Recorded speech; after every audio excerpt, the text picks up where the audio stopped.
The VAs are all doing a really great job so far. This cutscene is looking great so far. Wait, doesn't that mean that Edelweiss is going to be over soon?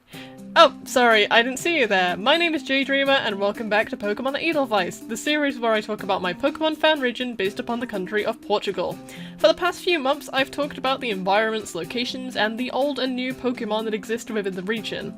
And now we're reaching my favourite part, the story section, which is going to be fully voice acted. And yes, I know we're all excited to see that, but before that we have a few more Fakemon I want to introduce into the region. So, with no further ado, let's get straight into it! Oh, and by the way, if you haven't subscribed yet, I'd really appreciate it if you did so. Maybe even click that bell so you can be notified when the story section finally drops. Anyway, let's start with Lusteed, the Null and Light type noble Pokemon. Lusteed are rumoured to be specially bred for both fighting and travel. Some Lusteed are even trained to perform tricks for shows. Lusteed is supposed to be a horse that's part of the Royal Cavalry, the specific breed being the Portuguese Lusitano.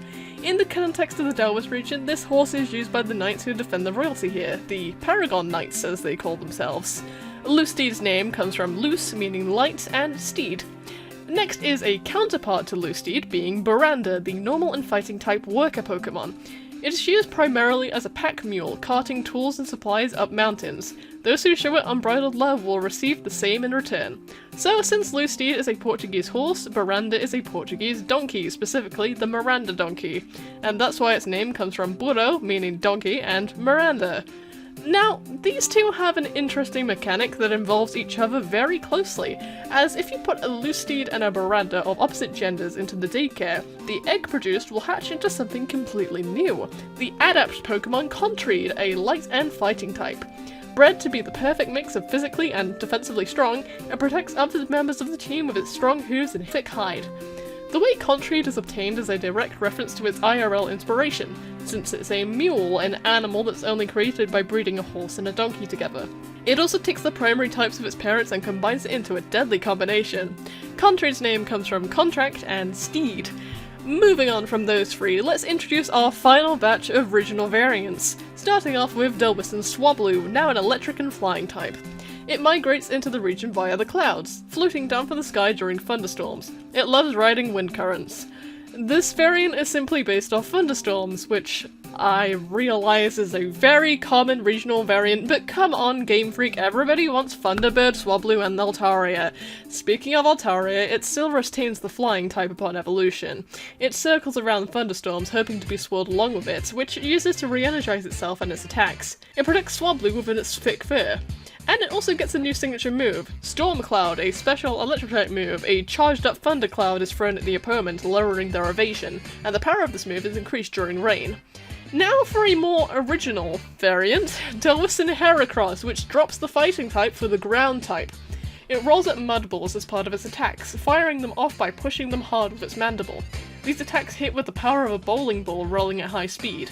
It rolls mud balls because it's now based upon a dung beetle, creatures that, well, let's just say the balls they roll aren't mud in real life. The name kinda makes it obvious, but anyway, Heracross's whole deal is rolling moves like Roll Out Ice Ball and the new ground type move Mud Roller, which has the same effect as the two previously mentioned moves. Edelweiss and Heracross even gets the new ability Rache Up, which makes sure that these moves will always hit, alongside the rage moves like Outrage and Petal Dance. It also can't become confused by using those moves. And now for the final Edelweiss variant, Cherubi, which is now an ice and poison type. The leaves atop its head have been historically harvested for various cold and flu medications due to their fever-reducing properties. These guys are based on something rather Christmassy, being mistletoe, which is quite poisonous. It's also based upon something a bit more obscure, but we'll get into that with the Evo. It evolves into Edelweiss Cherim, of course. It uses its long vines to hang itself from trees as a form of camouflage, and emits freezing cold spores when shaken. Those spores actually feature within a new move called Frozen Spore, which inflicts the Frostbite status, a status that's, as of writing, exclusive to Legends Arceus. And man, I missed Frostbite. Anyway, it also has a new ability too, Snow Cannon, which is basically a snowstorm version of Flower Gift. Now for the second inspiration. It's based upon the miracle of the roses, which is a Portuguese legend where a benevolent princess tried to give bread to the poor, but was brought into suspicion by a jealous aristocrat. She told him she was giving out roses, but he didn't believe her, as it was still winter. But when she was forced to reveal what she was hiding, it was roses, covered in snow. So here, Delwis Charum is slightly related to that legend, being a flower that blooms best within snowstorms. Now for the next Pokemon, who also have a bit of a gimmick related to them. We'll start with Chilodon, the pure water-type aquatic Pokemon. Chilodon lives deep in the oceans, surfing in undersea currents as it travels from location to location. It loves to collect various shells as a hobby. This little guy is based upon sea turtles. It moves at its own pace, going in the flow of both life and the sea. Its name comes from chill and the suffix don, meaning tooth. And it evolves into the water and dragon type Nautiludon, the sea monster Pokemon. It is considered the king of Delwis's ocean, and is treated like royalty by all other water types who live in its territory. Its spec doubles as a home for smaller Pokemon. And there's the sea turtle inspiration. It's a benevolent king of the seas, respected by all. Though legend states that Nautiludon has a bitter rivalry with a strange, ghostly shark, but I'm sure that's just a rumour. This guy gets a signature move, by the way. Polar Current, a physical water move which shoots ice-cold water at the target, having an added chance to freeze. Oh, and Nautiludon's name comes from Nautilus, like the shell, and Don. And here's the more feminine counterpart to Chilodon. It's Phydrop, a ground type. Swimming through dirt as if it was water, Phydrop delivers beneficial nutrients to any land it digs up. It is considered a blessing to farmers who are experiencing droughts. This little guy is based upon a particular dinosaur, being a plesiosaur, but instead of being water-bound, it instead effortlessly swims through dirt and mud. And its name comes from Phi, the Greek letter for F, and raindrop. It gains the grass type upon evolution, becoming Alluvidrop, the fertile Pokemon. Wherever it digs, plants are seen to settle and grow. It is a widely sought out commodity to farmers all over the world for their powers. Though, rumour goes that it wasn't always this way, and we'll get into that with the next pair of evolution lines. Like Nautiludon, Alluvidrop also gets a signature move, Flower Forage, which acts like a grass-type dig, but with the added effect of the move Recycle, allowing the user to recycle a used held item upon surfacing. Its name comes from alluvium, meaning clay or silt, and raindrop, like the Prevo. Now, you may be asking yourself, Jay, you said at the start of those entries that there's a gimmick. Do signature moves really count? Well, don't worry, because I'm about to explain it. You see, keen-eyed viewers of the channel may find Phydrop and Chilodon rather familiar. That's because they have a relationship to some Fakemon I've previously created that come from the Frivo region. So now I'm going to be reintroducing said Frivo Pokemon as convergent species. Convergents are new as of Scarlet and Violet, and in the grand canon of the Ascosverse, the Frivosian Pokemon Philodon and Kydrop, who were previously classified as fossil Pokemon, have now been reclassified as convergents of the Delwis and Chilodon and Phydrop. As to how this happened, well, let's start with the convergent form of Chilodon, Philodon, now a ground and steel type.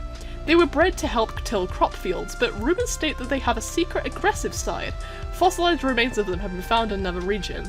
They're now based upon Ankylodons, and that bit about them being aggressive, well, this and Kydrop were intentionally created for one purpose: to bring about the Frivo region's destruction, in an event that has now been recognised as an invasion by the Delwis region. Many years before the main story, the Delwisan Empire attempted to colonize the Frivo region, destroying many innocent lives in the process. Frivo was defenseless against them, but after this terrible event, the truth seam came out and the Empire was shattered. Nowadays, Frivo is leading its own life, reclaiming its forgotten history and starting a newer story. A renewal that Delwis could only dream of. Anyway, I'm getting sidetracked. Philodon's name comes from filament and the suffix don. It evolves into the regional evolution Ankitread, the construct Pokemon. Many years ago, Ankitread assisted in building houses. It still tries to help humanity, but ends up destroying more than it creates. Ankitread's role in the colonization involved tearing down villages and forests to pave the way for Delwisan settlements, but now efforts are being made to rehabilitate these Pokemon back into Delwisan society. It's really the least Delwis could do to attempt to make up for their past mistakes. These Pokemon never wished to be war machines, and its name comes from Ankylodon and Tread.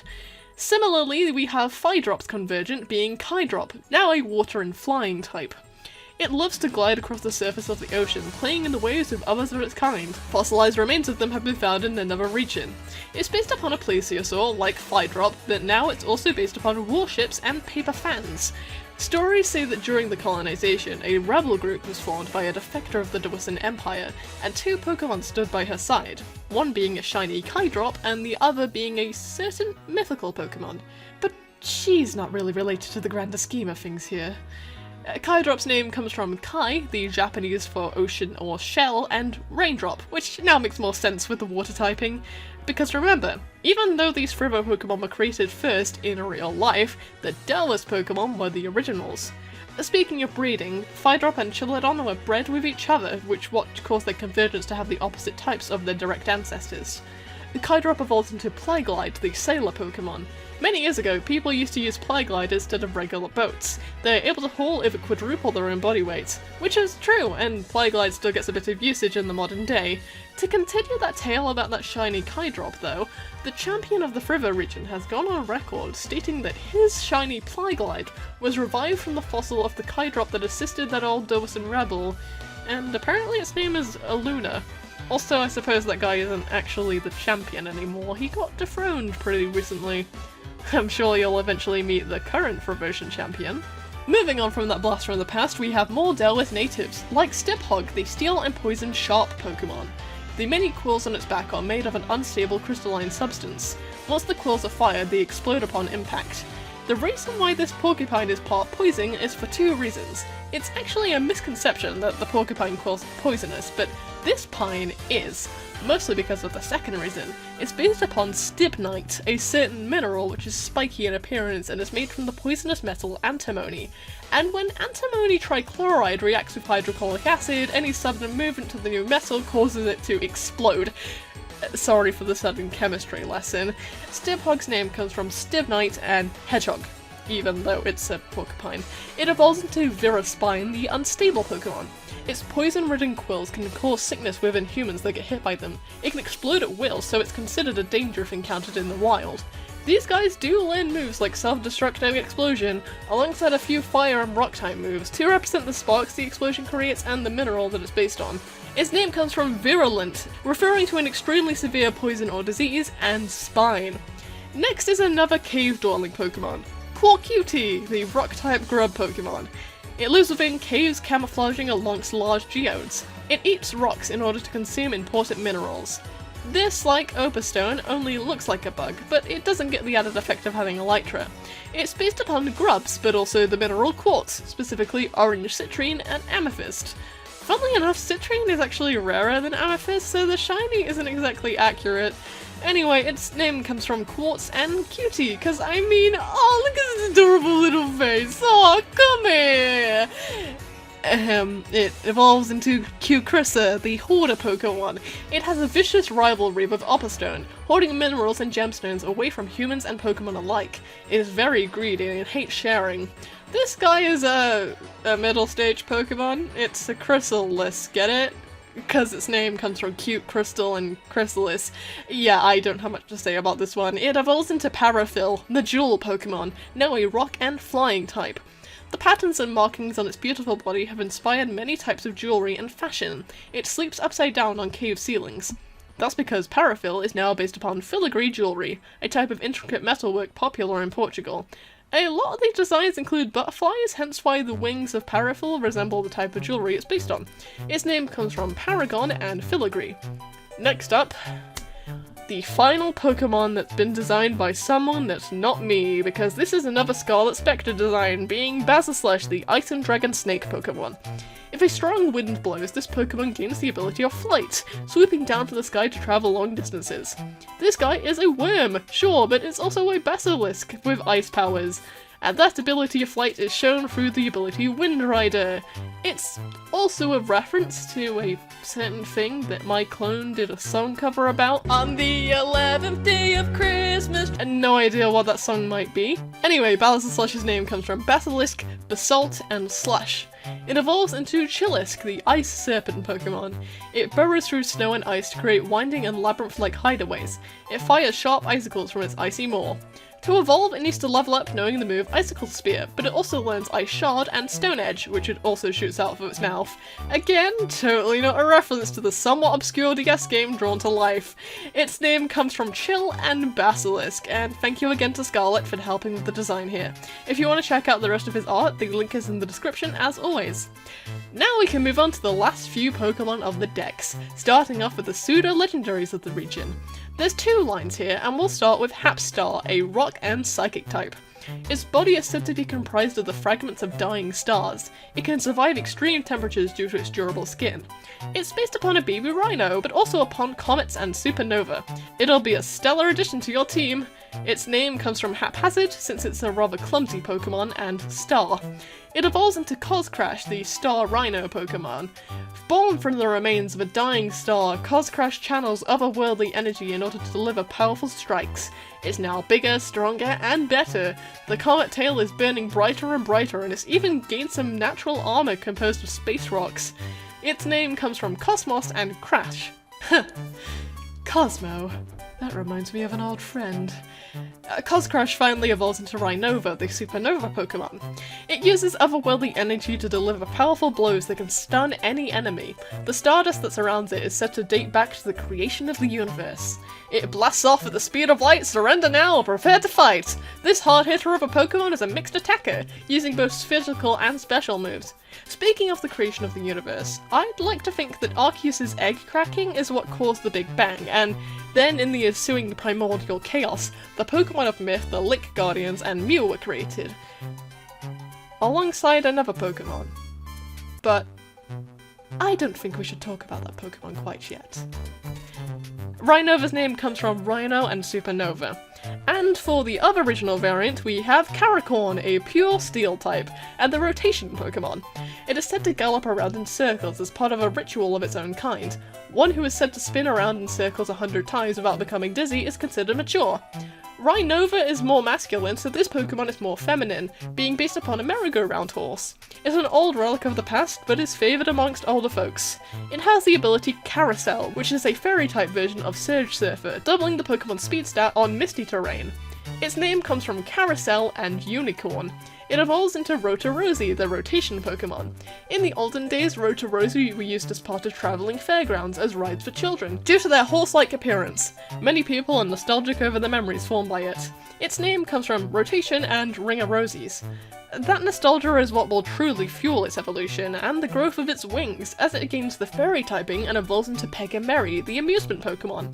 Born anew by the nostalgic memories of days long past, Pegamerry has sworn itself as the protector of all innocent people, big or small. It is helplessly loyal and devoted to those it loves.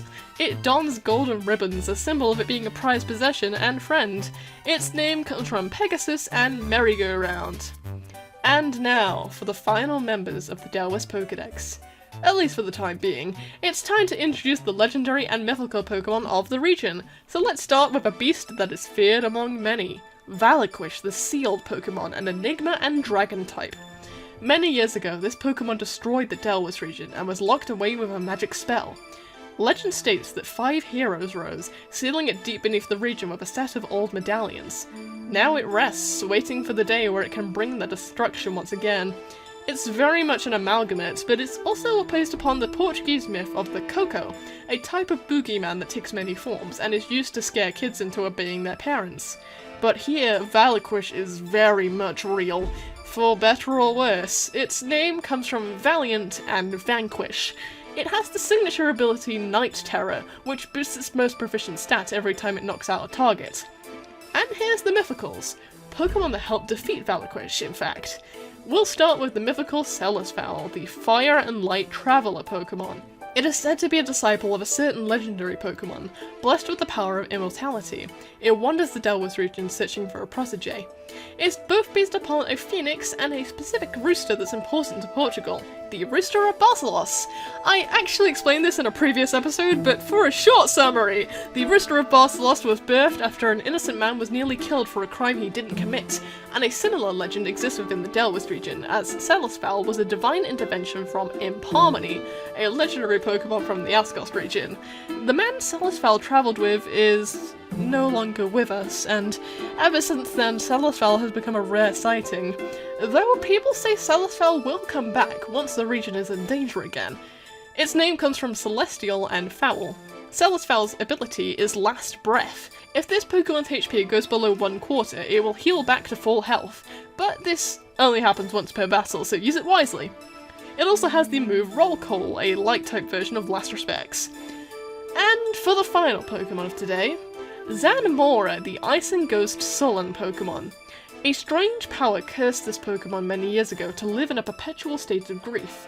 Its wails of sorrow can be heard from over 50 miles away.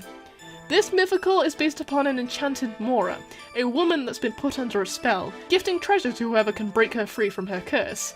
Zanmora is also under some sort of curse, and there's theory surrounding what her true identity might be.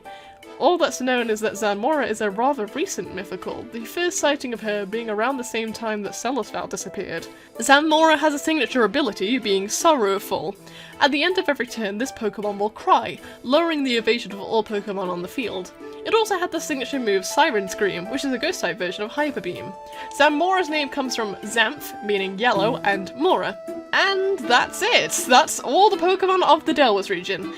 Though, don't expect it to be the end of me talking about all the amazing Pokemon I've created. Some I've intentionally left out for spoiler reasons, and we'll get into those after the end of the story. Speaking of the story section, next time I get to finally share with you the project I've been working on for the past 4 years. The tale of Pokemon Edelweiss will finally be told, and... oh, who am I even talking to? I was able to finally get rid of that interloper, and yet, all of this is just futile in the end. Every ending is the same, every rewrite will end up with the same narrative. The only difference now is... you. What kind of a future will you bring? That's one thing I could never predict. So, this is it. No more repeats from here. This time, it's the end of the Ascosverse. 'Cause it's coming soon. We may all meet our destiny under the Alolan moon.